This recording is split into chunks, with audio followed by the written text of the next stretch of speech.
together. Tune into your public broadcaster, for it is the intersection of trust and truth. Because to UBC, your story, and every voice matters.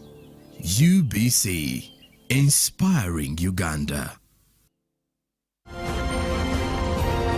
Live from UBC Studios in Kampala, this is Good Morning Uganda.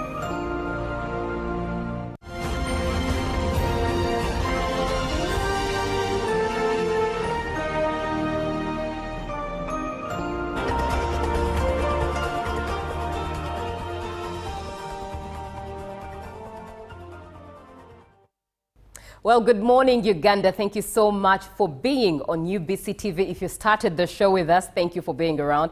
And if you've just woken up, taking your coffee and just switching on your TV to watch UBC, thank you for joining the show. My name is Julie Nantaba Musisi. Time for The Real, where we get to engage in a discussion, sharing our 2 cents with you and ourselves here, but sometimes we do have experts to speak into this, but that does not stop you from asking your questions or sharing your opinions. So the number for you is 0709602592. It's a WhatsApp number. Do engage as we talk nurturing and life skills and values, but particularly looking at talking and learning from mistakes. You know, talking and learning from mistakes is something that is crucial for a life skill, yet it's something that has been rarely embraced in Uganda, especially in Uganda's line of education criteria, but even at home when it comes to nurturing at home. So it's something that we are shedding more light on. And to do that, in studio with me is Mulumba Matthias Martin, the Executive Director of Forum for Early Childhood Development Association, and Margaret Nakawungu, who is the Programs Coordinator of Forum for Early Childhood Development Association. So do engage in the show, like I said, 0709592602 is the WhatsApp number for you to be a part of the conversation. Good morning, Matthias. Good morning to you, Nap. Thank you so much for being on the show. Thank you too. Good morning, Margaret. Good morning to you, madam. Thank you so much for being on the show. You're welcome. And I'd like to thank the both of you for embracing the early morning and making it to the show. It's our pleasure. Now, I'll start with you, Matthias, in the context of learning and education especially. What are life skills and values? What does it mean to you? Life skills and values is something that is of paramount importance to a person. And without life skills and values, one is almost worthless in a community. Why? Because life skills are what determine what you are in a society. Right. And values are the things that we put value to. Something like greeting someone. You greeted me this morning. I've not greeted my viewers, morning viewers. So this is, you know, to someone who is educated, someone who is informed, has values to which he thinks are good to in a community. So it's good to greet someone. It's good to to behave well in a community. That kind of thing. So life skills are those things that one does to make that person of value in a community. So for example, doing work. For example, playing games. That kind. So. If one has developed one's life skills, one is of importance in a community, and one is valuable in his community as well. Right. And I'll pose this to you, Margaret. He has talked about as part of the life skills, playing games. And as children, we grew up. I don't even know about children lately. That are being born in this day and age, but at least from the era I grew up, which I believe you also probably relate. Yes. We grew up playing all these sorts of games as a community, as neighbors, as a village. You engage in different types of games. Do you think this contributes to life skills? Yes, actually, it really contributes to life skills. Reason being that the generation we are in, most of our children are going astray. I think even the viewers can agree to that. But if a child has skills, it helps him or her to actually to live a better life in the future. And that's why we are able to target parents who have children from the age of 4 to 17 years of age. Because we realize that between that age group, many children are still learning. And we realize that if a child has these values, it even enables the community where he or she lives to be in a better living. Because most of the cases we hear about, like these ones who are beating people, pavers, stealing, this is the age bracket. And the parents of this generation have really not given in too much. That's why these dialogues we carry on concerning life skills, many parents are really into it. Like they're realizing that honestly we had gone astray, and it's a wake-up call. Right. Yes. Very profound indeed. Now, speaking of the dialogues, staying with you, Margaret, Yes. what studies have you carried out as the Forum for Early Childhood Development Association? What case studies have you dealt with? What invasions or projects have you held to find out a bit of all these things? Okay.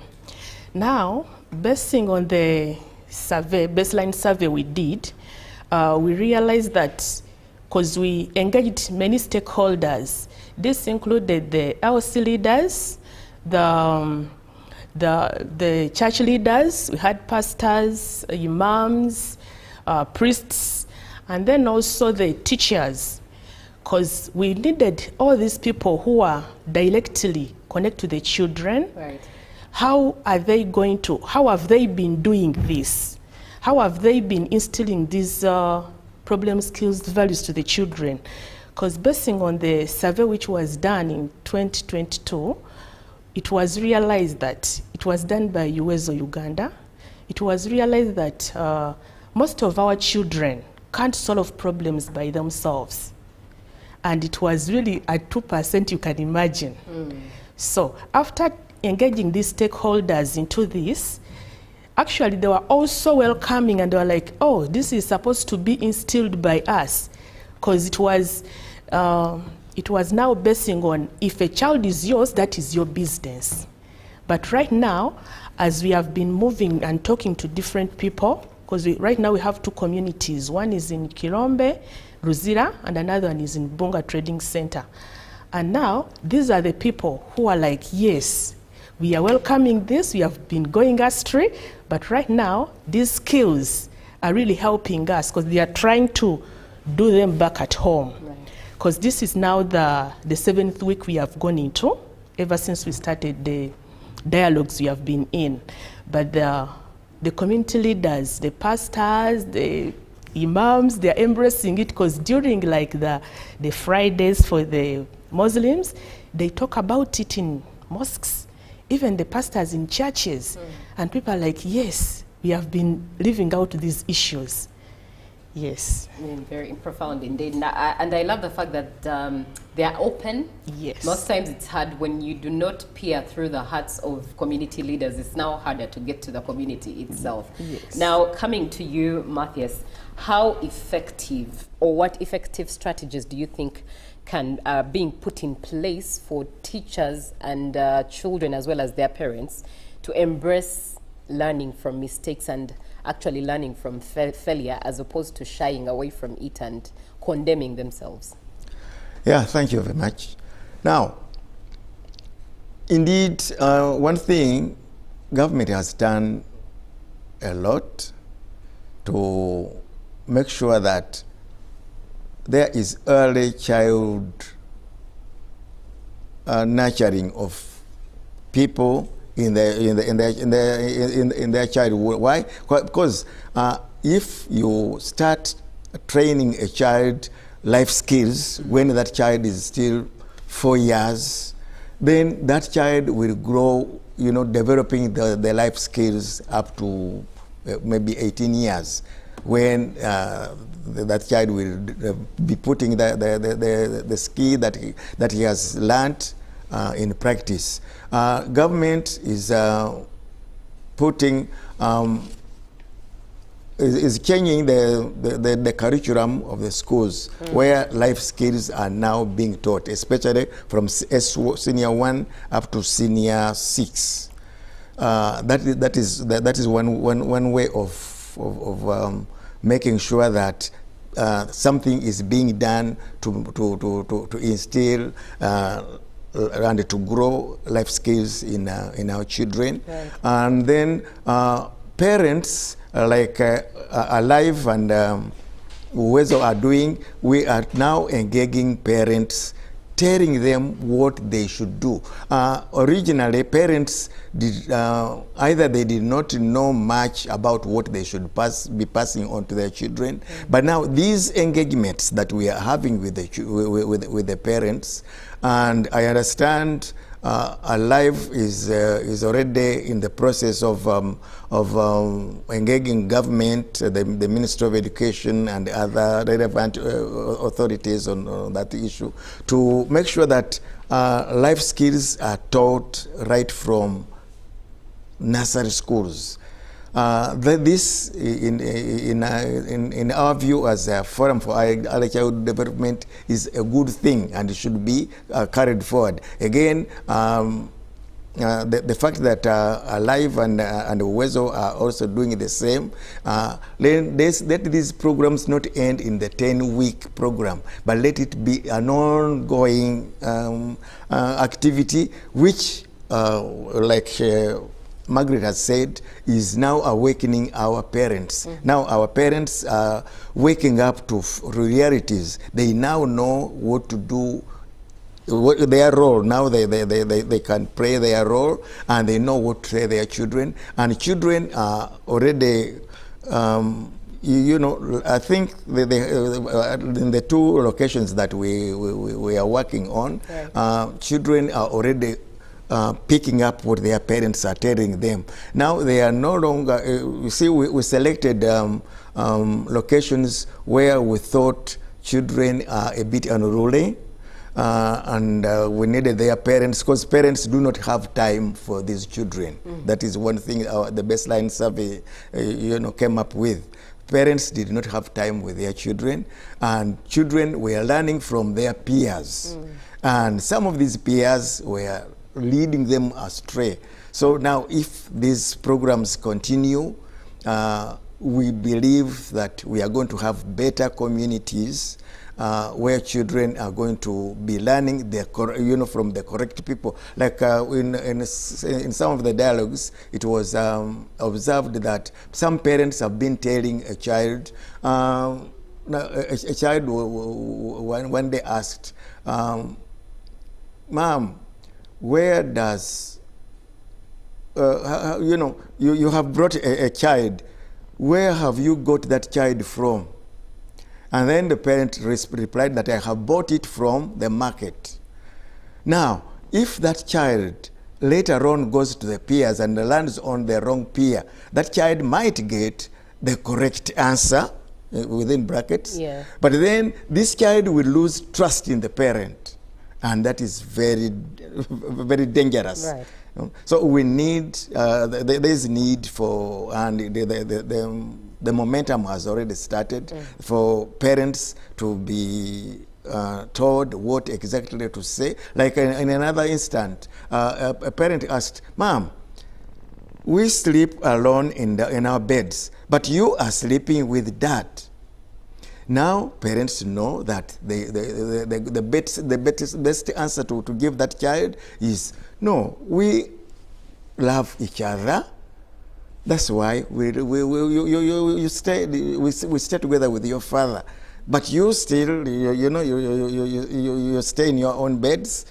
When you grow up, you will also have people who love you like we love each other. You know, that is a good answer to give to a child, and things will, if our parents now know what exactly to tell to our children, we are going to have better communities which are where people are informed of what to do or to say to their children. Right. And then children are not going to loiter around the village. Why? Because parents are now going to have time for them. Right. Very profound indeed. Be a part of the conversation. 0709602592. I think if my child ever asks me, when God blesses me with children, if my child ever asks me why they sleep alone and I sleep with their dad, it's because I am married. And because you're not yet at the stage where you are supposed to be married, you're not supposed to sleep with anyone. Yes. Simple and the truth. Be a part of the conversation. Very pertinent,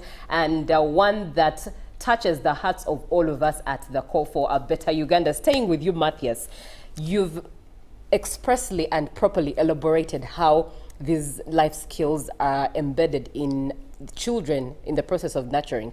How best do you think the government can support the education system in the schools where we take these children to allow the skill of taking on risks in the midst of the children, so that they're not afraid or they don't feel ashamed to take risks? Right. Now, that is exactly what FECDA does in schools. Right.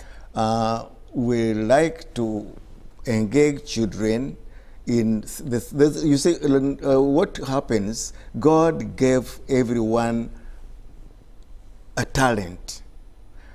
And these talents, children, when they are playing age 3, 4, there are certain games they play, like building houses, clumsy-looking houses, yes. Bearing baby, carrying babies, walking a cow, cooking. And, I wonder if this game still even exists. Exactly. Now, this is in one way. I call him God. Your yes. God is showing you that this child is going to be like this. Right. So what we do in Uwezo, we tell the teachers and we tell the parents, help this child develop that talent. And you need, if one has ever bothered to find out, these children who are, those who, some of them start repairing, they play as if they are repairing a car, or they are destroy a radio to repair it. So these ones are not doing very well in class. But when it comes to this, so we request their parents to take them to vocational schools. They should not go and learn history up to university. Right.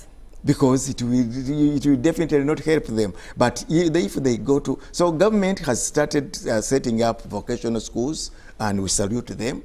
And they have also started offering life skills to children, especially, at least as I said, now what government has to do is to maybe put in a little more money in the developing of these skills, right. And then training teachers, because teachers are not, as far as FECDA is concerned, are not yet there to be able to pass on this training to the children. So let the teachers be properly trained, and things will go the way they should. Right. We are looking at nurturing life skills and values, and in particular learning and talking about mistakes. It should be something normal and something embraced, as opposed to being ashamed of it or running away from it, yet it's part of life. It's the reality of life. Coming to you, Margaret, and again, as we begin to bring this to a close, in your perspective,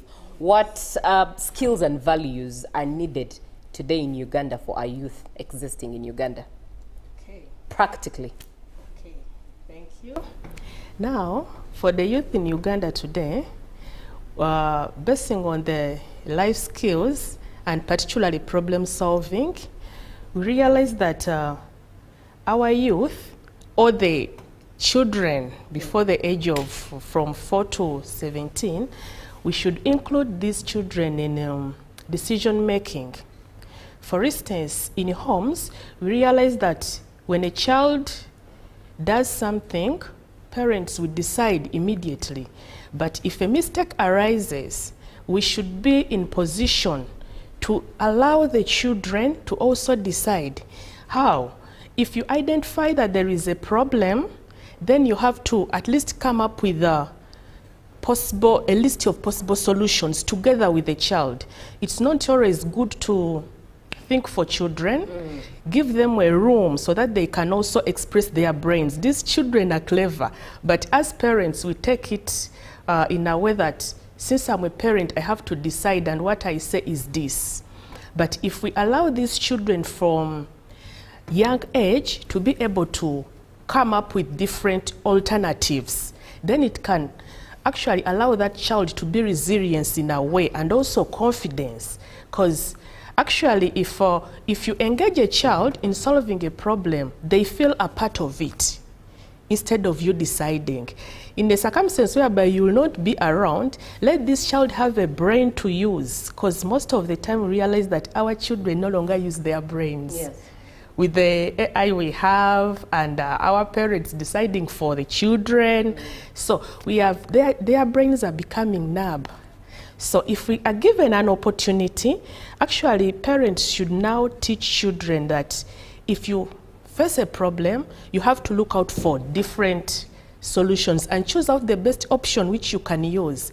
And also learning from mistakes. If a child makes a mistake, we should make sure that they embrace it. Instead of taking it as something bad, it's a learning process. If someone does wrong, it means if you learn from it, it helps you build your confidence, build your resilience, and in future, it helps you in many different ways.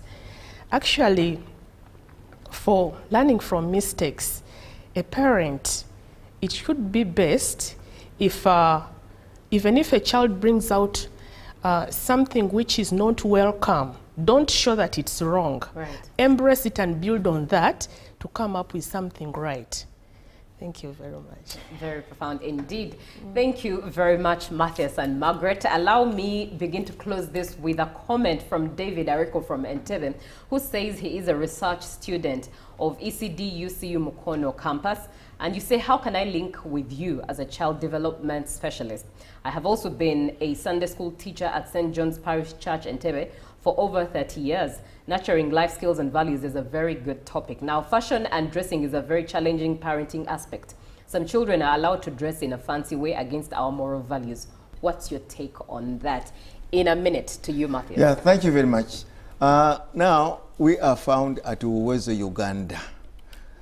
We have different offices, but whoever wants to reach us, let them link with Uwezo, Uganda, then they will link them to us. Right. All right.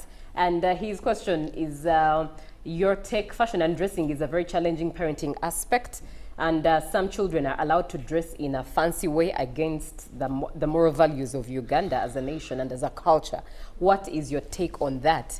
Okay, passed on to Margaret. What's your take on that in nurturing life skills? Actually, with the dialogues we have with parents, it doesn't, actually we engage parents and we try to see, because we are not directly connected to the children, it's the parents who are connected to their children. Right. So we are trying to talk to the parents that however much we are copying from the Western world, remember we have, as Uganda and Africa, we should respect our bodies. Our identity. Yes, we should keep it intact. Yes. However much like in Kampala, we have diverse beliefs and people from different backgrounds and beliefs, we should make sure as Africa, someone should respect their bodies. So as we are talking to the parents during the dialogues of problem solving, we tell them that these are your children. And if you see your children naked in public, how will you feel? So they are actually trying to embrace it that, oh, however much we are copying this, still these are our children and they are directly connected to us. Right. Yes. Very, very profound. That brings us to the end of this conversation. Lots of things to take away from it, but I love the fact that as we are embracing nurturing life skills and values and all these different facets, problem solving, mistakes and learning from mistakes, we are maintaining our identity as Ugandans and our culture. That defines us and who we are in terms of decency and profound identity. That's it for The Real today. Up next is JMU Tourism Express. Thank you so much for being on the show. Thank you, Matthias and Margaret, for making time for us and inspiring Uganda. Good morning, Uganda. Thank you very much.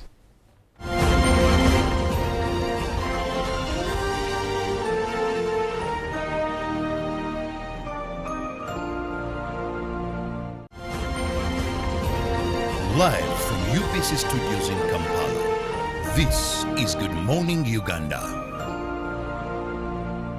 The government's mandate is to maintain law and order, safeguard citizens' rights, and provide essential public services. Remember, one of the pillars of a roadmap is innovation and entrepreneurship. There has been this question of how are you protecting our indigenous seed? It's going to be a tall project. That answers somebody's question. The Front Bench has brought you insightful discussions on governance, security, healthcare, justice, and commerce. When you go through this complicated procedure, involve the lawyers, you bring the case against him, the judge will hear you out and pass judgment, and you're out of court in record time. We remain committed to keeping you informed and engaged on key national matters. So these are huge, these are powerful organizations which now Uganda chairs.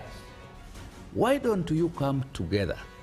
If we haven't migrated to the e-card because of various reasons, including that not all the people of Uganda have smartphones. You can sit in your house, apply for a passport. If you have a Ugandan who has a successful logistics firm in the US, it means he can come to Uganda and do a lot more. Every Monday at 8:30 p.m. with me, Jethro Kasaiji, your interface with the government only on your public broadcaster, UBC, Inspiring Uganda.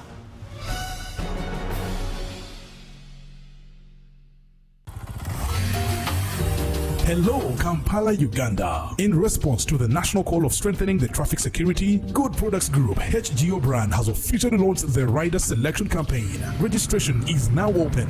Visit www.riders.hgo.com. Complete your registration now for a chance to win exciting prizes including motorcycles, exclusive HGO gift boxes, and official rider vests, all while promoting safe riding awareness. This is how to participate. Pay the registration fee, invite free friends to form a team of 4, and your registration fee will instantly be refunded. Begin your journey of honor today. Don't miss this opportunity. Join the challenge, promote road safety, and become a pioneer rider. For details, visit the official Good Products website at www.hgo.com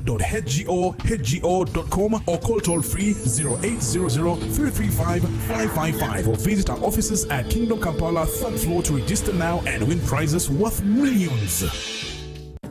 Hi, hamjambo. My name is Twea and welcome to Swahili with Twea.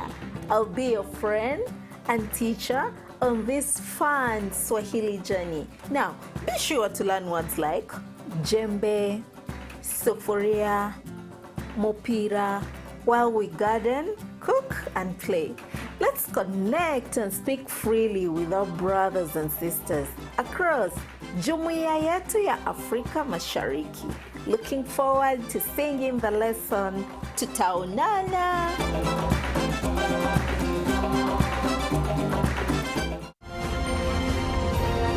Live from UBC Studios in Kampala, this is Good Morning Uganda.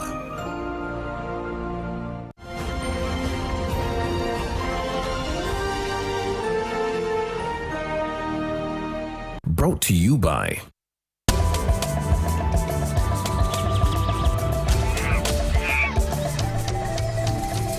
Uniquely Ours. Explore Uganda.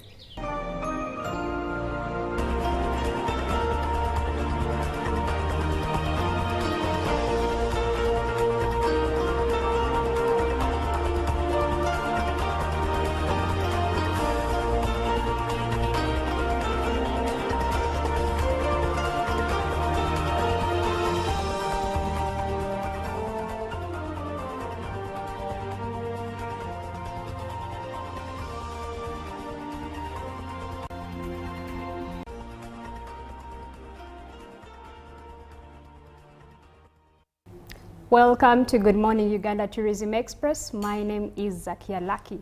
Happy new month and welcome back from the long weekend. Today we'll be shining a spotlight on the platform where culture takes the crown. Miss Tourism Uganda is not just a pageant, but it's also a movement of pride. It's a movement of identity, and we are just here to find out, especially with its powerful theme of this year, I Am My Culture. With me is Namara Lois, who is the administrator of Miss Tourism Uganda. Good morning.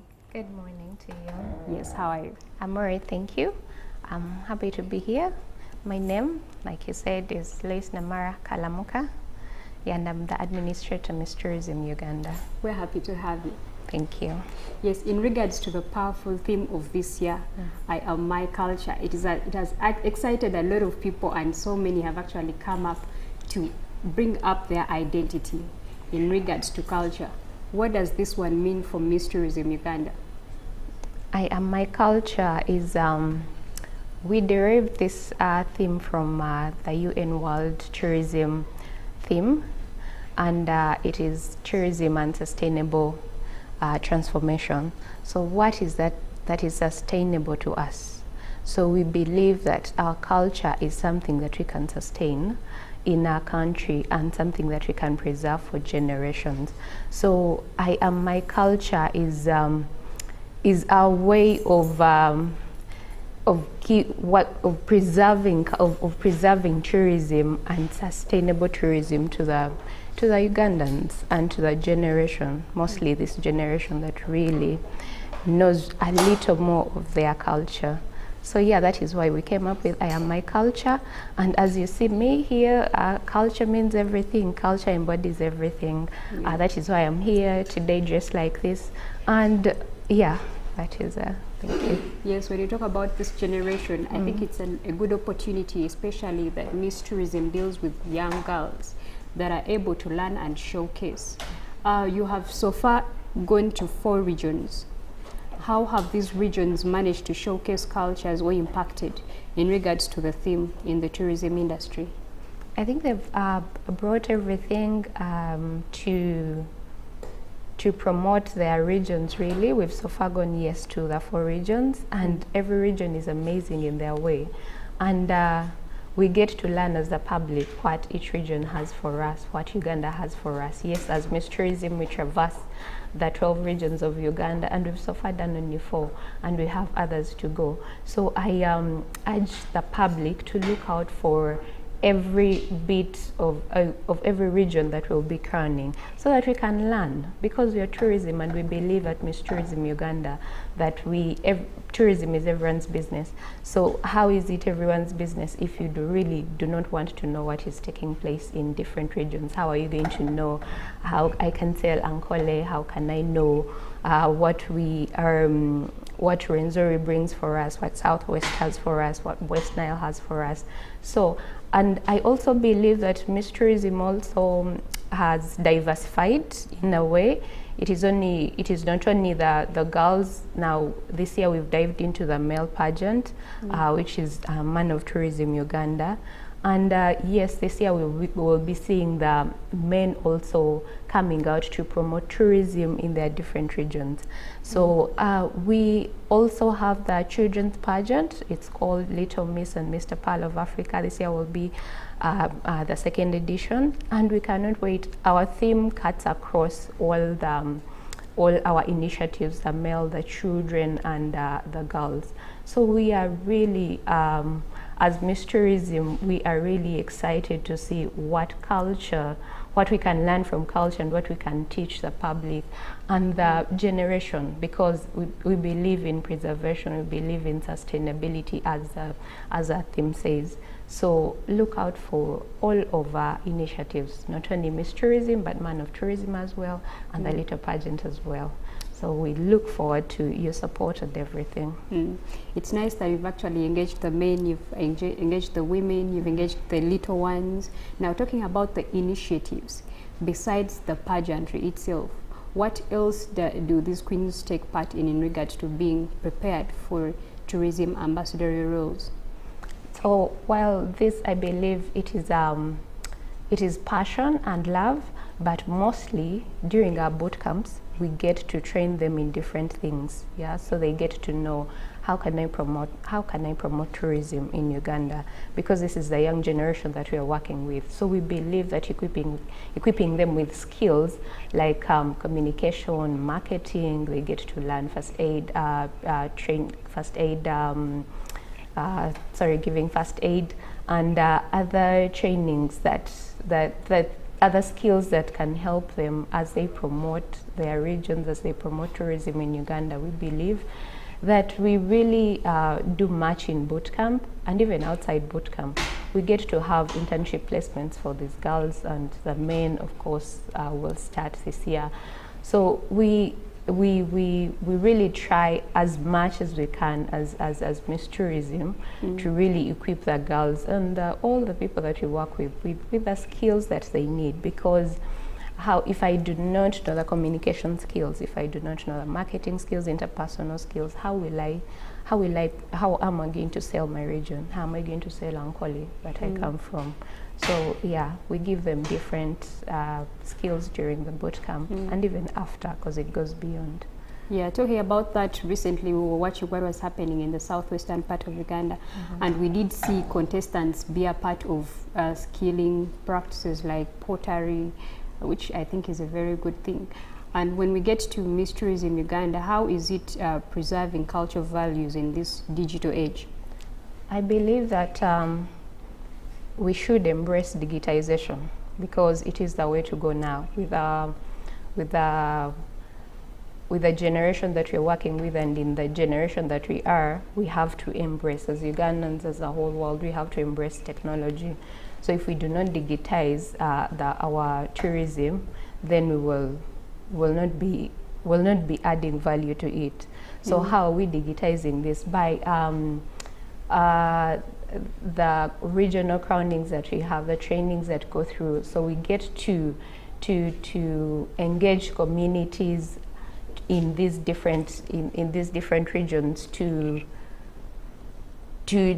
engage in online platforms, and they get the cultural practices that we get, and all the time we are showcasing them on social media, because we believe that way we can preserve and we can digitize. Because if a young generation do not know, they can at least visit the digital platforms and check what is about my culture if I really do not know. Let's say I was born here and I really don't know what happens in Ankole or Southwest or anywhere. So how are we preserving is we digitize, we put it on platforms where it can easily be accessed by everyone, and mostly by the people. Even the tourists get to know what is this that Uganda has, what different regions in Uganda have, because we believe Uganda does not only have animals to sell to the outside world. Yeah. No, we have a diverse culture that we can earn from, because I believe that tourism is, yes, about preservation, but it also is an income generating initiative. Yeah, having been a part of those events, which one has captured your attention in regards to the essence of the theme? The theme, I believe, every region is unique in their own way. I really cannot say this one, because I believe each region has their own really thing. And it is really interesting. I really urge the public and everyone to look out for our crownings in every region. Each region is unique in their own way, and it is diverse. So when you see the people in Southwest, their culture, their cuisine, their language, it is interesting. I cannot really highlight any, but everything is really every region is unique, and I cannot wait for the regions that are yet to crown. So keep on our socials as we give you other updates on whatever is happening.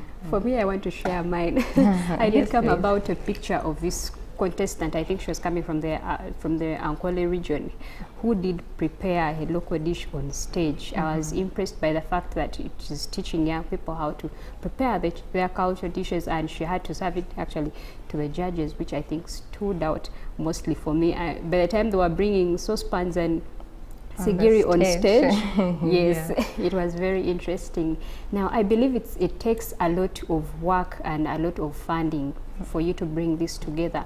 How can the private sector or the government support the initiative? Yeah, like you said, funding. We really need funding from the government, from the private sector, because we believe at Miss Tourism, like our late Mama, we call her Mama because she's a founder, the late Honorable Mariam Tagamba she believed that tourism is everyone's business. So it is not only our job as Miss Tourism, it is everyone's business. So we urge the government to come alongside us. Of course, yes, they've been with us, and we really want to appreciate our partners for the time that they have journeyed with us, and they still continue to give us support. We really are grateful to the Ministry of Tourism, Wildlife and Antiquities, and the tourism stakeholders. But we still need more support from the private organizations, from the individuals, because as we say, we believe that tourism is everyone's business. So yes, we need funding, because this is promoting our Uganda. This is preserving our culture, and it is sustainability, because even 100 years from now, we'll still be earning from tourism. So yes. Yes, as we get towards the closing of this show, what is it that you have to tell to people, especially to the regions that are left with? What is there for them to expect, or even entice them to travel all the way and see what happens? So thank you for that. I believe that, like I said, every region is unique in their own way. The diversity in these places is really what captures your attention to actually go to Karamoja, see what is happening there, to go to Teso, see what is happening there. So I urge everyone, yes, the regions, we are waiting on to see what you have in stock for us, because yes, this is I am my culture. What is it about your language? What is it about your cuisines? What is it about? What are you promoting? What does Karamoja have? What does West Nile have?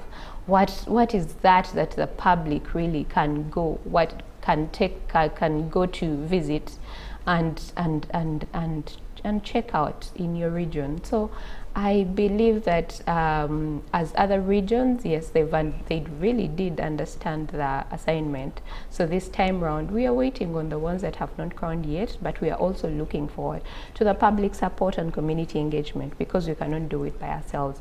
And other than that, we have the national competitions that are coming after the regions. So we are also looking forward to support, because these queens will be coming, these queens and the young men will be coming from different regions to come and compete on the national level. So we are looking forward to your support from the community, because support gives us a sense of pride, and it is what puts your best person through to promote Uganda and to promote our culture and our region. So we urge everyone to really look out for all the activities that we have that are lined up, but also give us support through these regions, support your communities, support these girls, support the men, because they also want to know to market their regions. If they do not market their regions, then what will bring tourists into your region? And tourists are not only from outside countries. I am a tourist too, and you're a tourist. So let us support each other, let us embrace our Ugandan tourism. And lastly, you said, I would really like to thank all our sponsors that we have this year. And we really call onto the public to really come along and support us as well. We still have a long way to go. We still have a huge sensitization to do and promote tourism. We really call on to the public. We really call on to the different organizations. Let us promote our country. Let us promote Uganda's tourism, because it is an income generating scheme, and the industry gets to grow. So we thank you, and we are looking forward to your support and everything that we have to promoting tourism together and to having Uganda shine internationally. Yeah. You talked about the final crowning. When is that going to be?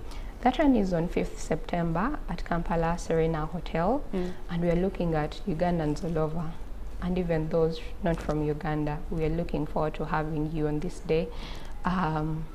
We shall be having the man of tourism, and then the girls, the Miss Tourism Uganda. So we shall be crowning the Queen and the Man of Tourism.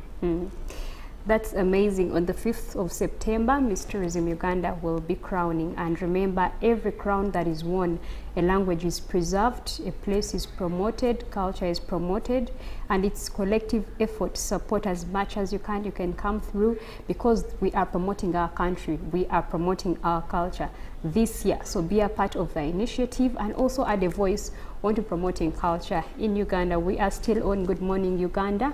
Coming in is Julie Nantaba.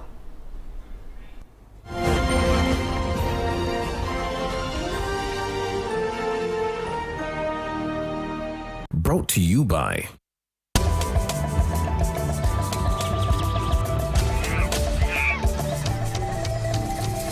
Uniquely ours.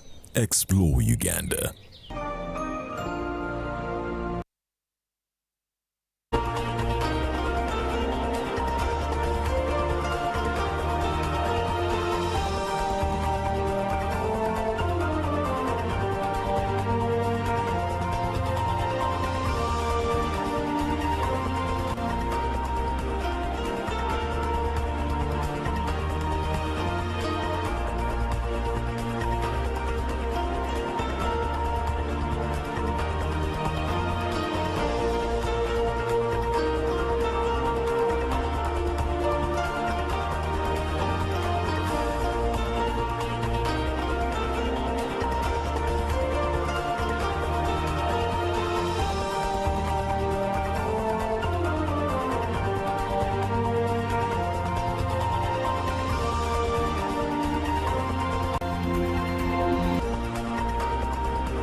Good morning, Uganda. Welcome back from GMU Tourism Express. Time for business. My name is Julie Nantaba Musisi.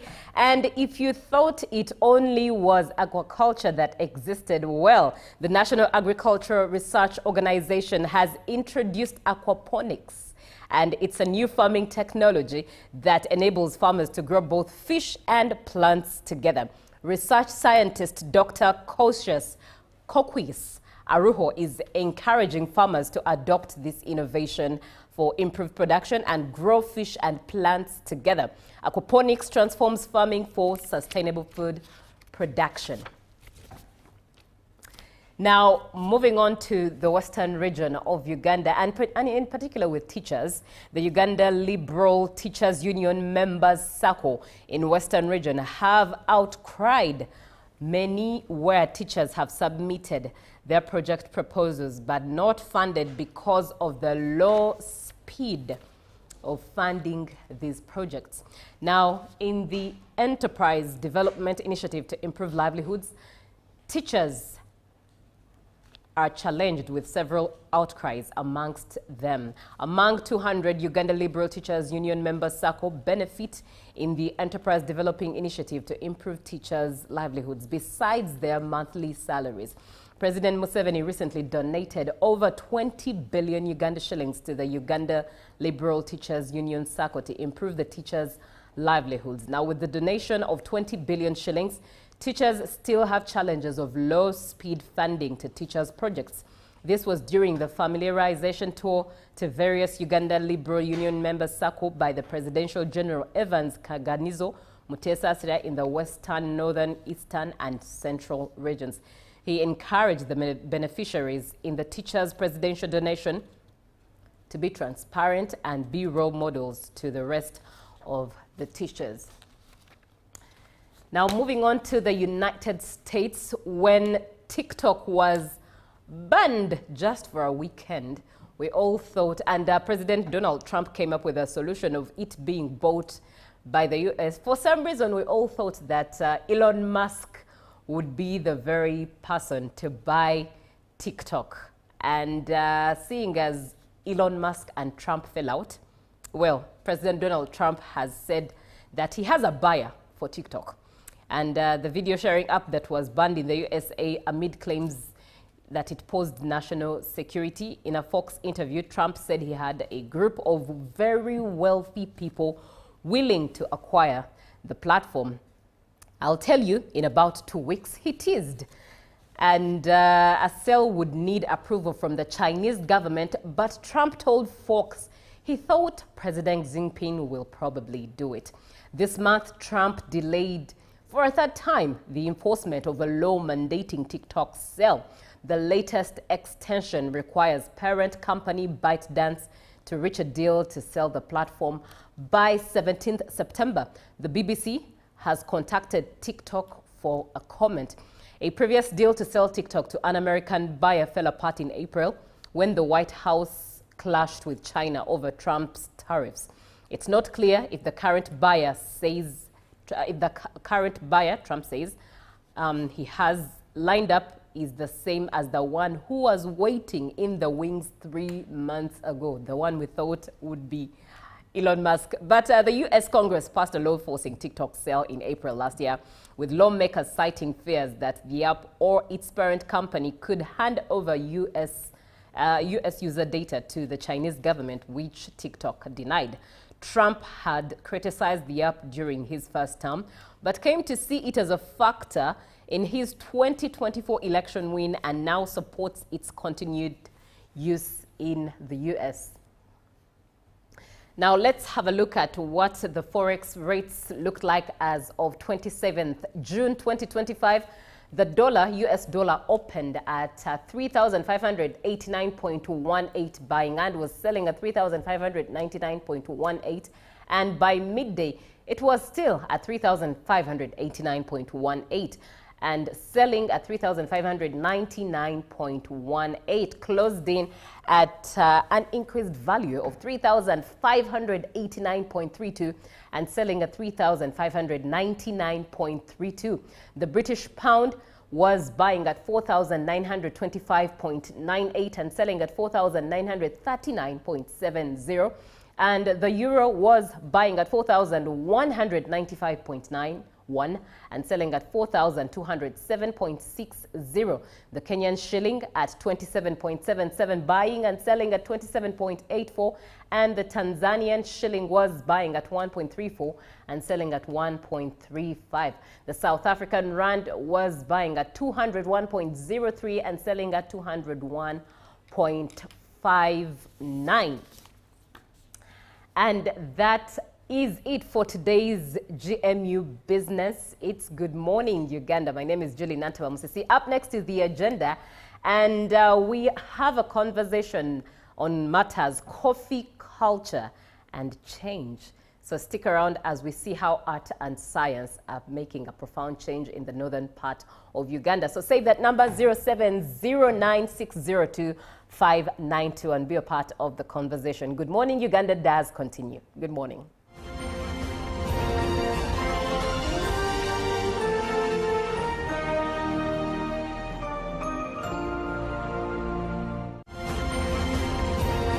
Live from UBC Studios in Kampala, this is Good Morning Uganda.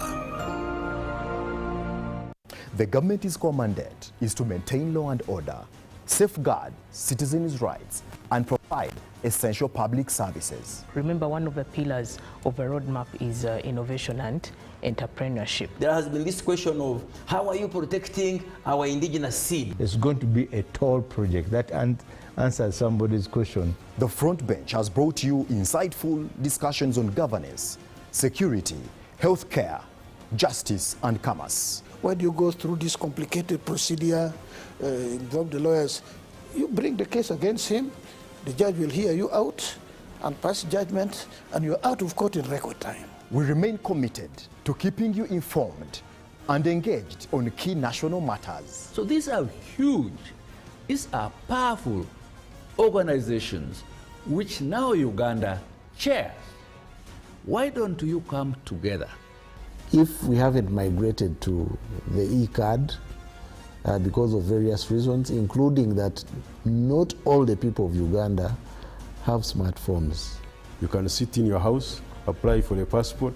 If you have a Ugandan who has a successful logistics firm in the US, it means he can come to Uganda and do a lot more. Every Monday at 8:30 p.m. with me, Jethro Kasaiji, your interface with the government only on your public broadcaster, UBC, Inspiring Uganda.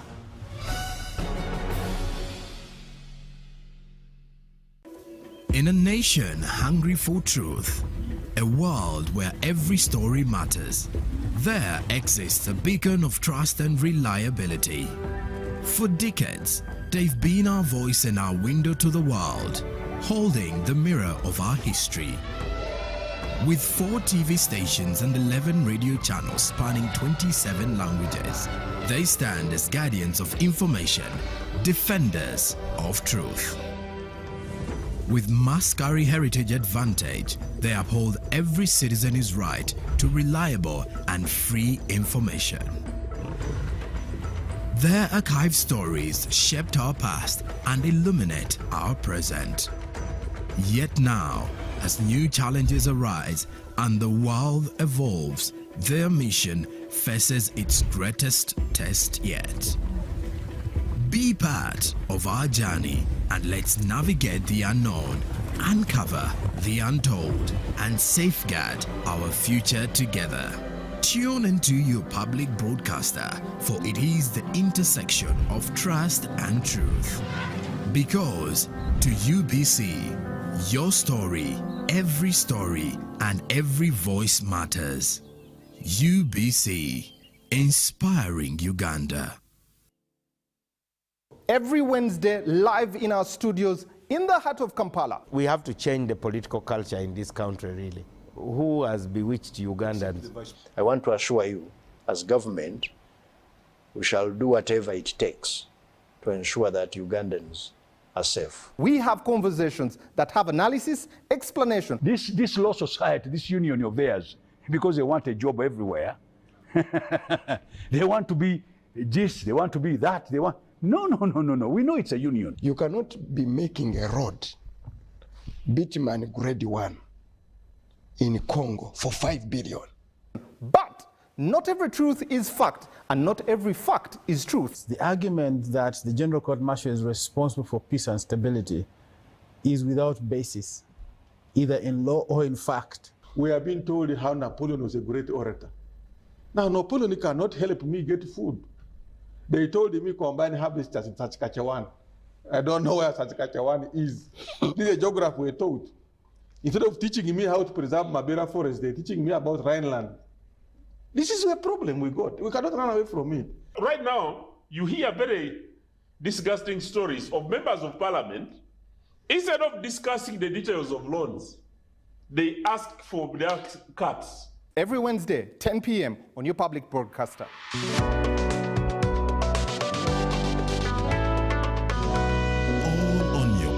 Broadcaster, UBC, Inspiring Uganda. Pick of the day on UBC.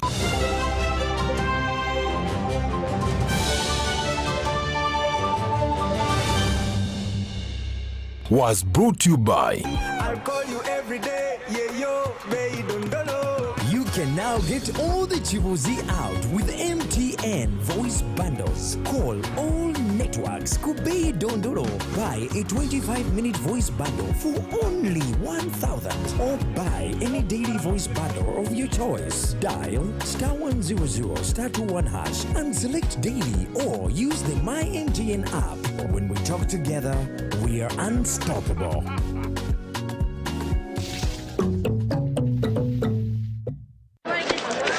Juko. Yo. Wachiko. Check the shopping, man. What's your secret? Haven't you heard of the parish development model, PDM? Yes, I did, but I thought it was just a talk. No, Sebatia. It is real. I and a few friends together formed a circle, accessed money from the PDM, invested in a poultry project, and now things are moving. Joko. I thought I was one of your friends. You are. But you left me behind. I didn't leave you in poverty. What you do, just visit your LC2 chairperson and your parish chief and start the process of economic transformation. Just like that. The parish development model is an initiative from the government of Uganda through the Ministry of Local Government designed to transform all lives of Ugandans for the better. PDM, my parish, my development, my life. Live from UBC Studios in Kampala, this is Good Morning Uganda.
Good morning, Uganda, and if you've just joined right now, welcome to the show. It's Good Morning Uganda on UBC TV. If you started the show with us, thank you for watching UBC and choosing to be inspired. Now, we have cups of coffee here, and it's a good time to have a conversation on transformation as we sip and enjoy on coffee, and Ugandan coffee at that. So let's have a conversation on coffee culture and change as we look at how science and the arts are powering Northern Uganda's transformation. Now, your number to be a part of this conversation is 0709 602 592.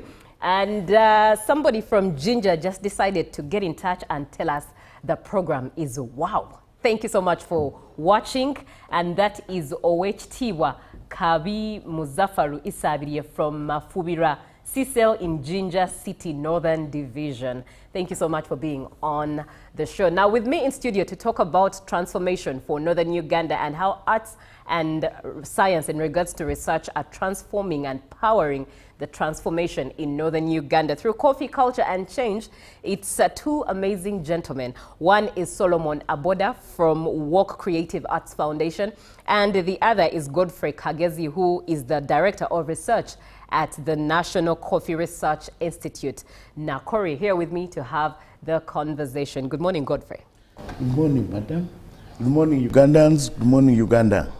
Indeed. Yeah. Good morning, Solomon. Yes, good morning. Good morning, madam. Good morning, Ugandans. Right. Thank you both for coming through and choosing to inspire Uganda through a very important conversation that involves coffee. If you love your coffee as well, please sit tight and enjoy the show. Now, I'll start with you, Solomon.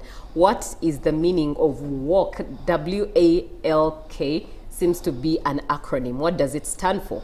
WALK, as it sounds, it just stands for West Nile, Acholi, Lango, and Karamoja. That is just the acronym of the WALK. Right. But there's a background about it. You know, for so long, as Northern Uganda, we have been left out. We have been left out from a lot of things which has been happening. As you know, the WALK region, yes, that's the West Nile, Lango, and Karamoja. We have been left out in a way that many of the things which come, they don't reach there.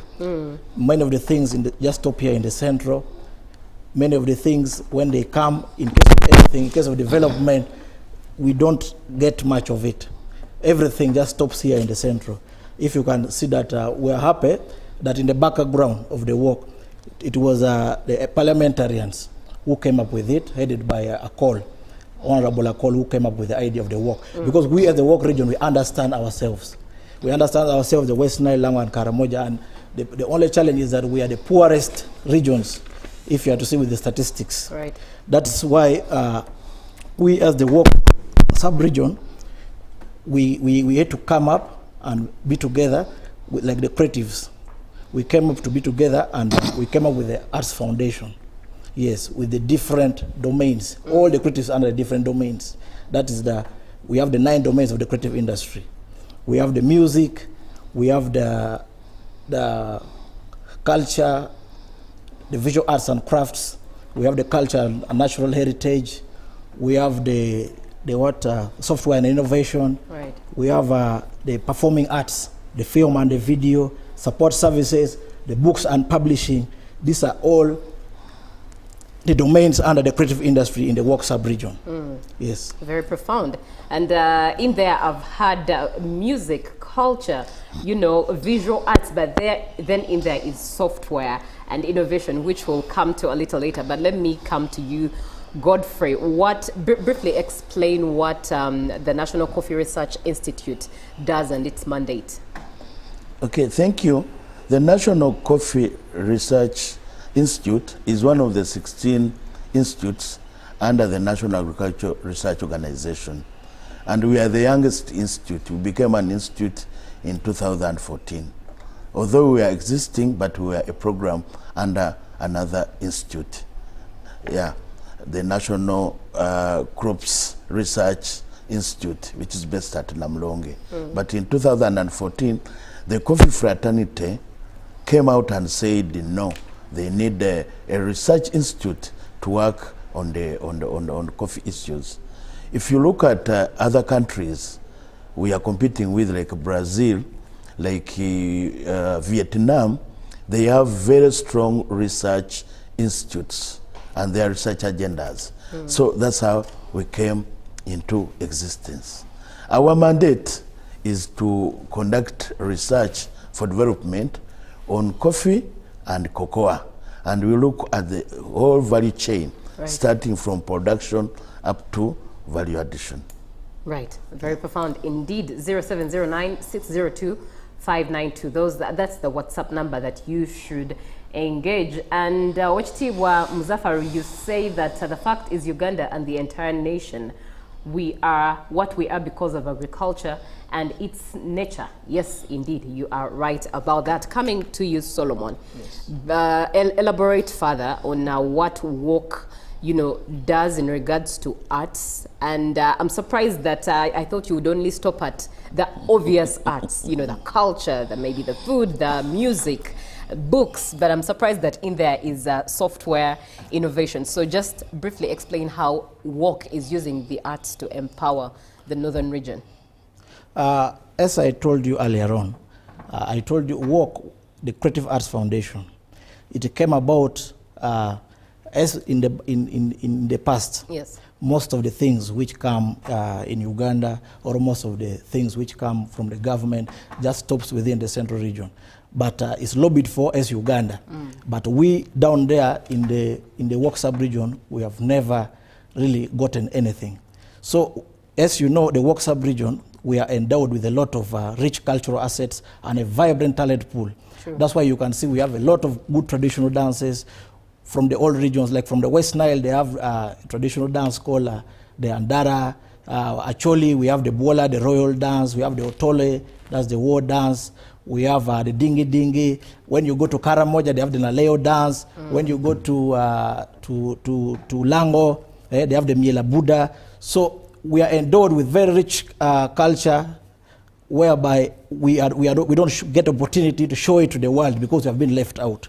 That's why we are so happy for this particular time that NACORI, as the National Research Institute, have come up to collaborate with us so that we can showcase our talent to the world. Right. Yes. Amongst the dances, he missed La Raka Raka, the one I know how to dance. Yeah, of course, the La Raka Raka cannot miss. It's also part of it. Surely, indeed. Let me come to you, Godfrey. And in regards to Nakori, what is the researcher's contribution to the coffee sector in Uganda? As I said, all the countries which are growing coffee, they are informed by research. Yes. And our main contribution is to come up with the technologies, innovations, and practices for driving the coffee sector. And we work closely with the coffee department in Maif, which has been the UCDA. Now it's the coffee department. We have been working with UCDA, and we are working also with the coffee department. We also work with the academia. We do a lot of research, we do a lot of training, and we are also contributing. You know, the president gave a directive in 2014 that by 2030, we should be producing 20 million bags, exporting. By then, we are exporting 3.5 million bags. And for me, I'm happy to note that this year, we are at 7.1, I think, million bags. And we are bringing in, coffee is bringing in $2.09 million, which is incredible. It has never happened in this country. And this is part of research. So for us, we need to come up with even more technologies. And why are we in the north? We are looking at the north because the coffee roadmap tells us that one of the best ways of promoting coffee is to look at the non-traditional growing areas. And as I was telling you, there have been a non-traditional growing areas. But I can tell you, coffee is already growing there. And who is supposed to say that coffee grows there? It's the research. And that's why we are there now. Because what's their main biggest problem? They have a lot of rain. Gulu is the second town. When it comes to rain, Ntebe receives the highest amount of rainfall. Gulu City is the second. If Entebbe grows coffee, why not Gulu City? Right. The problem is the long spell, the dry spell, which is about 4 to 6 months. So for us as a research, our work is to see that we come up with the technologies or practices which can make coffee survive. Right. And we are already doing that. Please share some of those new technologies that you have introduced to the north. In the north, we are trying to see how do we make the seedling survive? Right. How do we make the coffee survive? People have to plant shade trees because coffee is a shade-loving plant, coffee and cocoa. If you don't give them shade, they will die. He can tell you, he can testify. When it's dry, everything is dry. But coffee is so interesting. After the dry spell, one rainfall, coffee will come out. So we have to look at shade, but also we have to look at, they need to dig a bigger hole than ours. And then they should apply a lot of soil amendments, like biochar, like a lot of manure, which can help to retain water. Right. And there are also technologies like hydrogel. These are chemicals we can use to retain water. And we are already working at the Chief Justice's place where we are establishing a demo of these technologies. Yes. Very interesting. And I know the very itching question right now, which I'd posed to Solomon. But before that, let me read a couple of your comments. Dan Chilu, you come through and say, good morning, Uganda. Thank you so much for watching the show. Good morning to you. And Isoba Nelly, you say you are watching from Iganga. Thank you for the show. Thank you, Nelly, for watching. And somebody comes through and says, okay, let me see. All right, I'll engage your question a little later on. It seems quite long, but let me come to you, Solomon. One at this point would wonder, have an itching question. What exactly is WOC and Nakori doing together? Why are they in the same playground right now? Yeah, Nakori with the work, they are partnering, just as he has told you. Right. This has been a region whereby coffee growing had been neglected. Yes. You see, so this is the time whereby Nakori and coffee are coming together so that we can, we as the creative industry of work, we can sensitize, we can mobilize our people to grow coffee, because as you know now, coffee is the only commercial crop which can bring wealth in the hands of the people. Because for so long it has been concentrated in the center here. But now people have embraced coffee in the north because we have a lot of land. All the creatives have families who have big chunks of land. True. As I talk right now, people have big chunks of land, which were just there redundant. But the coming of Nakori has inspired a lot of the creatives, because they have big programs for skilling the youth, to train them how the nursery beds are put up, how the coffee grows, how you dig the holes. Me personally, I didn't know much about coffee like this, but now I'm very inspired. I have land there where I've put up even like 3 acres of coffee, because I didn't know that in between you need to put like banana suckers there. You can even plant trees. It is just for a short or not very long period of time, like the 6 months, as he has said. But after 1-2 years, you start reaping big, other than these seasonal crops which were being grown in northern Uganda. So we are so happy to partner with Nakori so that work sub-region at this time we can also come up. Since you know coffee, it has been the leading major export of Uganda. And most of the people, their wealth, they have been from coffee in Uganda here. And as the chairman of the Walk Creative Arts Foundation, how do you think science and the arts complement each other in developing northern Uganda? Of course, you know, as science and arts, they move together. We, as the Walk Creative Arts Foundation, we are rich in the cultural diversity, as I told you before. We are rich in the cultural diversity, whereby when we speak, or when music, the artists, the musicians, they sing about coffee, people will hear them, because they have followers on the media, like the radio, the TVs. So once our people who have a lot of followers, since you know right now the technology has changed, everyone is moving with the technology. There's a lot of social media, people look at the news. So once all the messages are put into music, the youth resonate with the musicians. Yes. They resonate with people in the creative industry. So that's why once we work together with the science and arts, people will embrace the coffee and will be the leading cash crop in the whole of the world. So the message will actually the message will reach the people. Yeah, it will drive home. Yes, indeed. And speaking of the culture, the arts culture in northern Uganda, I've been to Gulu and I've experienced the arts culture there. It's very, very beautiful. Some of the artists I think I'm fond of, one is called Bongomin. I forget the other name, but I remember the name Bongomin.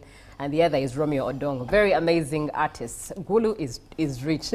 That is the place I've got to experience, and looking forward to experiencing more of northern Uganda. Now coming to you, Godfrey, in your perspective or in your plan as Nakori, what is your vision for this particular project, say 5 to the next 10 years? First of all, our target as the nation is to produce 5 million bags from northern Uganda in the next 3 years. And if we add that 5 to the 7, then plus what the other places will be, the other regions will be producing, we think we can hit the directive of the president. Because it's a directive, we have no choice. And all of us are in it. Research, development, even you media, you are in it. And you need to promote. And for us, we are using promote. We are using work to promote. If somebody can go and sing coffee, because what I found out, I was in Karamoja. In fact, we have even a coffee in Karamoja, in Abim. But when we were setting up a demo, I asked people, we had about 20 people there who had come to help our nursery operator. I asked them how many knew what coffee was. They only knew coffee in the cup. So these people are going to help us. First of all, to show people what coffee is. We are setting up a demonstration with them. We are setting up a nursery with a walk, whereby they can bring the people and they see. We want the youth to be involved. We want them to love coffee. And I was talking to one of my researchers. He told me that he has a friend who had 2 acres of coffee. And he's testifying that he got 15 million last year Right. So if we can get all those people and give testimony, then to me. In fact, I'd love for you to even emphasize, because my next question was how do you think coffee is creating new opportunities, especially for the youth, but also economic development? So if you could even just broaden it from just that one testimony, you know, beyond that one testimony. Coffee has a very big value chain. And do you know that coffee supports more than 12 million Ugandans? So, along the value chain. It's grown by about 1.7 million, but people who are depending on coffee, we are so many. Some of us were educated on coffee. That's why we sing coffee. To me, coffee is the best crop. Were your parents going to take you to school for coffee? I was told of that generation. Yeah, for us, our generation, either the parents had coffee or they had poverty. Even now, either you have coffee, and he has told you why they are poor, because they don't have a perennial crop. So for us, we are looking at that. If we can really penetrate northern Uganda, using research, using culture. For me, if somebody comes up with a song singing about coffee in northern Uganda, and is a northern, people will believe him than taking Chameleon or King Saha to north to sing about coffee. To me, people have worked with the communities. They believe in singing. They believe their own. In their own, yes. Than some of us. That's why, in fact, I told you, we are trying to train trainers so that we limit our going there. They need people who look like them. They don't need people who have these sharp noses, what. No, they need people they know who can really help them out of poverty, and who can appreciate their problems. You can't tell me for me I can appreciate your problems than you. That's true. That's true. So for you, that's why we are bringing them. We are bringing arts, and I wish he's going to talk about it. You come to Jinja tomorrow, and you see what's going to happen. Very interesting. Whereby we are going to use arts to promote coffee. And indeed, in a short while, we'll be talking about the event in Jinja, but let me engage a few of your questions.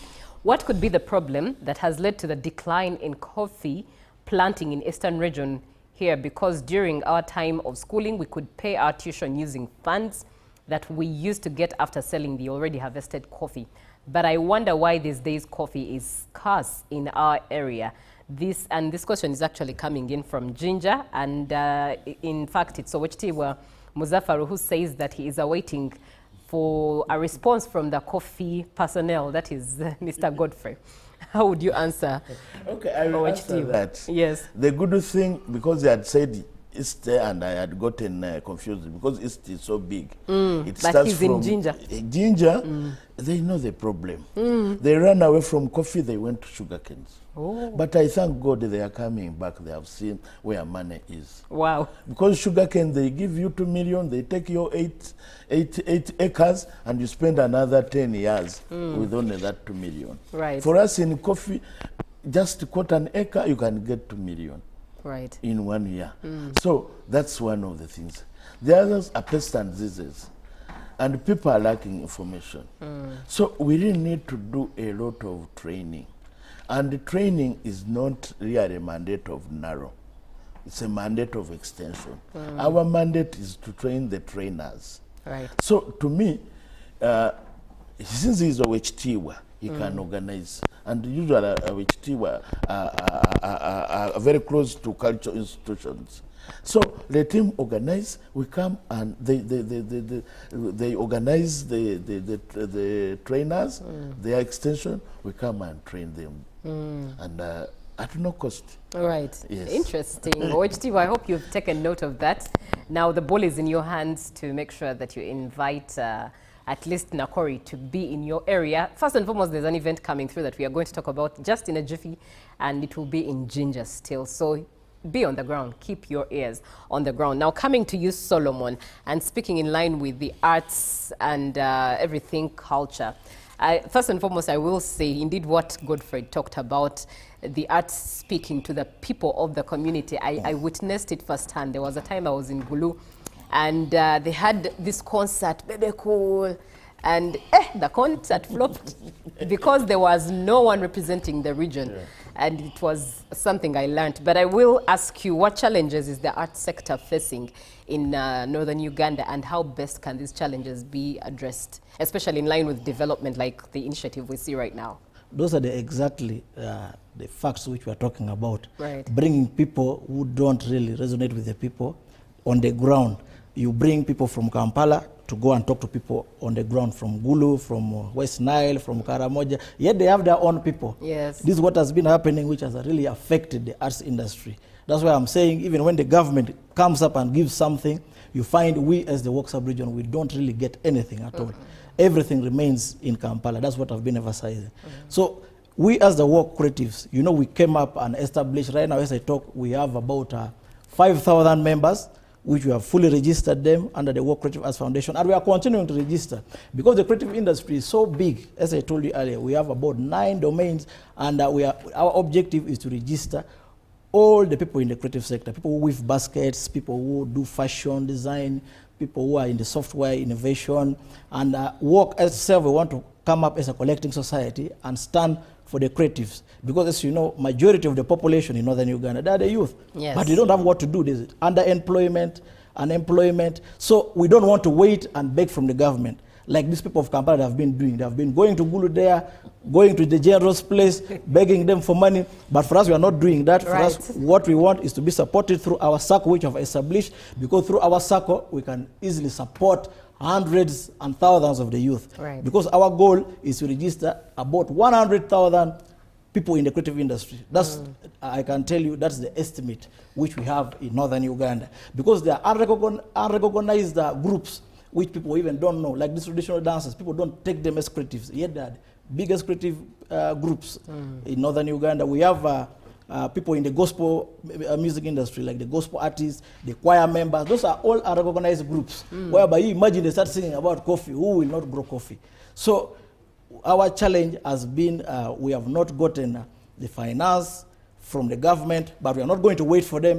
What we just want to demand and advocate for, let them give more money to Nakori, because Nakori are people who have come to the ground. I give a big thanks to the Dr. Arenaitre of Nakori, who came up to Gulu and he identified and saw that, Gulu is really having a rich culture. Northern Uganda is having a rich culture. How can we really work with them? Right. That's how we came into partnership with them. And Dr. Gagezi has been on the ground. You see, you two people, at least you have been to Gulu. That's why you can know how Gulu is, rich in the culture, how the people love the people from that side. But there are people here in Kampala who have never been to Gulu, they have never been to Northern Uganda. When they hear Northern Uganda, they still think of the war, they still think of the bushes. Some of them even don't think we have like houses there. Yet, as I talk right now, Gulu has the best infrastructure. It does. Like in terms of the road network. The road network is so beautiful. If we are supported very well, for us, we don't want to beg. We just want our circle to be supported, just as Nakori is doing. Yes. A number of youth now are getting the skills on how to grow coffee, the demonstration farms.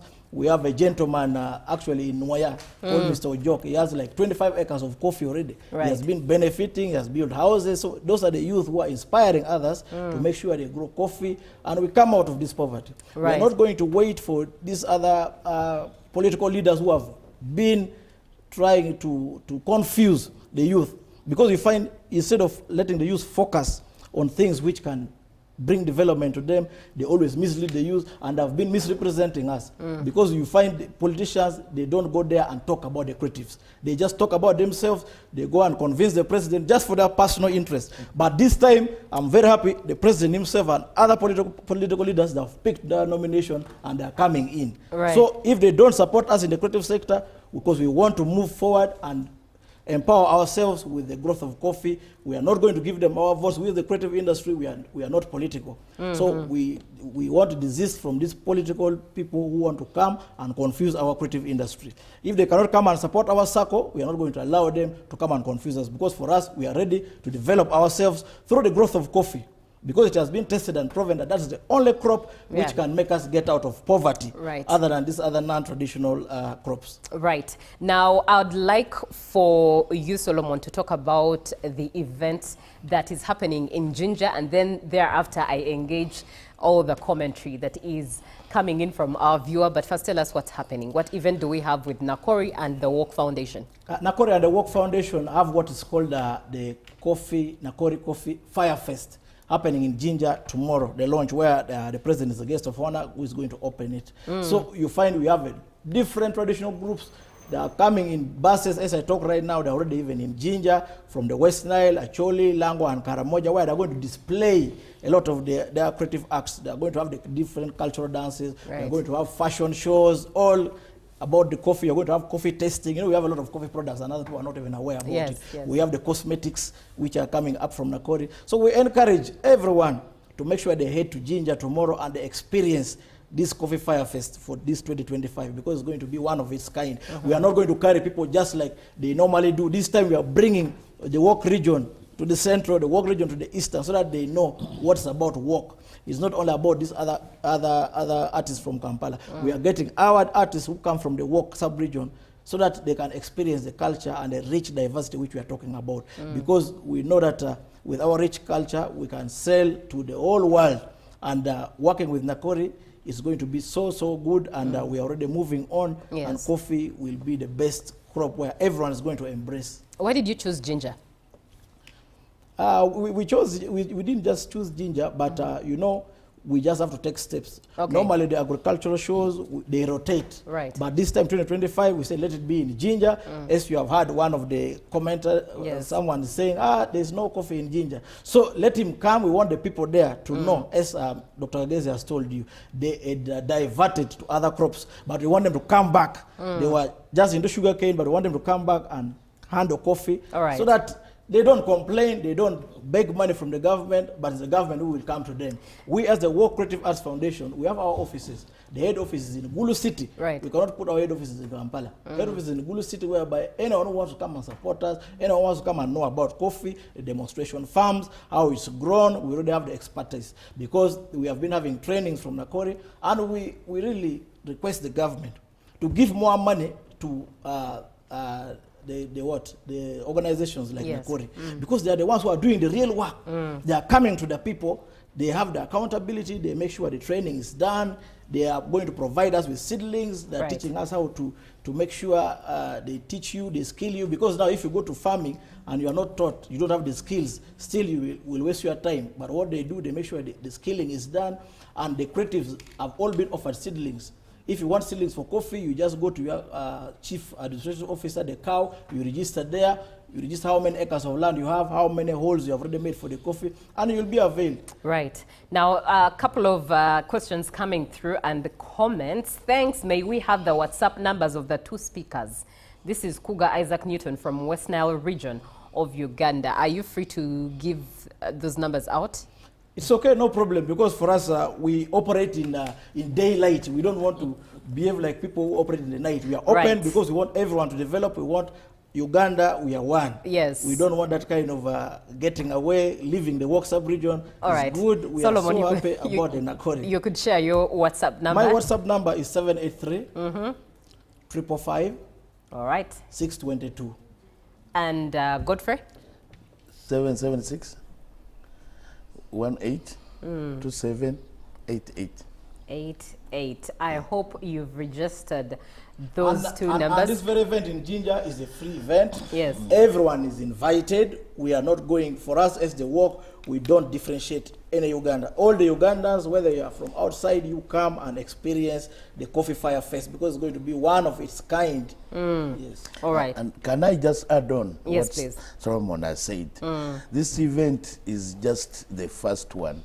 But what we want to do, we want the whole Uganda. After work, we are going maybe to the central, so that we copy the work into the central. Right. Then we go to the east, then we go to the west. So the events will be going to all the regions of Uganda. All right, and as we're winding up, I'm happy to, for today's program, I want to appreciate our government for the bold step taken to promote coffee production in the country. It's a good initiative because it will bring foreign exchange for the betterment of Uganda. Hello, good morning. This is Otieno Charles.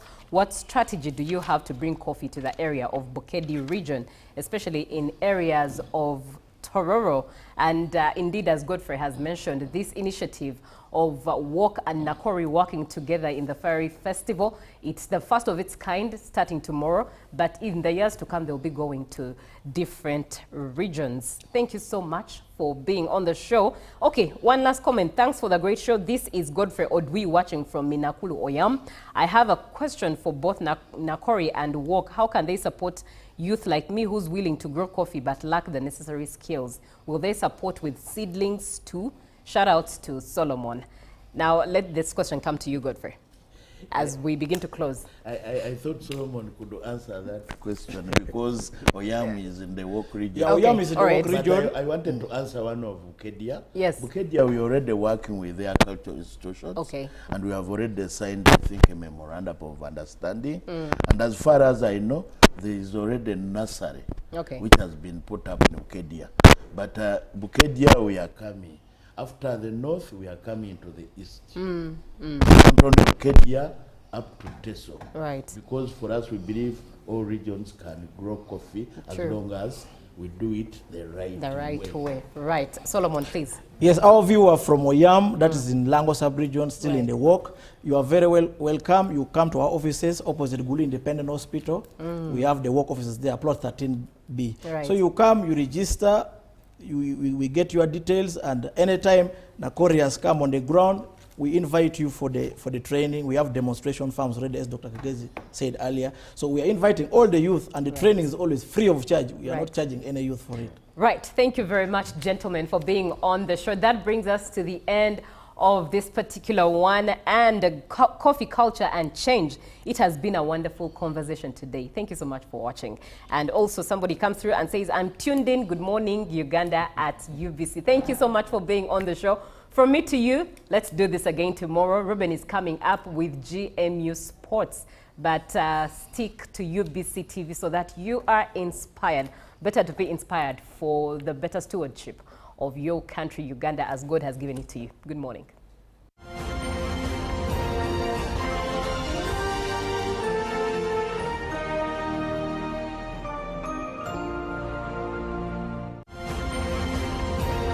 Live from UBC Studios in Kampala, this is Good Morning Uganda.